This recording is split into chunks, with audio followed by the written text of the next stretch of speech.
Баршаңызды келе жатқан күллі иісі мұсылман баласының ұлық мерекесі Құрбан айт мерекемізбен шын жүректен баршаңызды құттықтаймыз.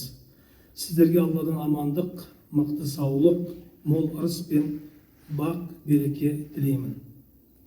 Алла қаласа, биыл қасиетті Құрбан айт мерекесі 6 маусымда басталады.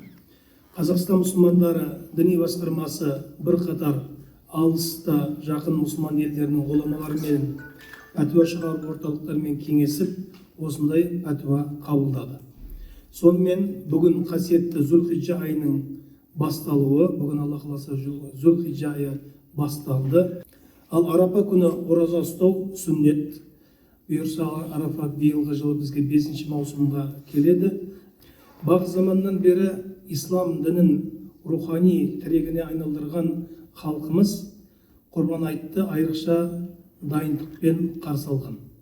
Малдың семізін, жарамдысымен ең жақсысын құрбандыққа шалып, оның етін тұрмыстық жағдайы төмен адамға тарату, қонақ күтіп, үлкеннің батасын алу, сыйлыққа кәде беру, ренжіткен жанды кешіру сынды амалдар дәстүрімізде қалыптасқан ізгі құндылықтар.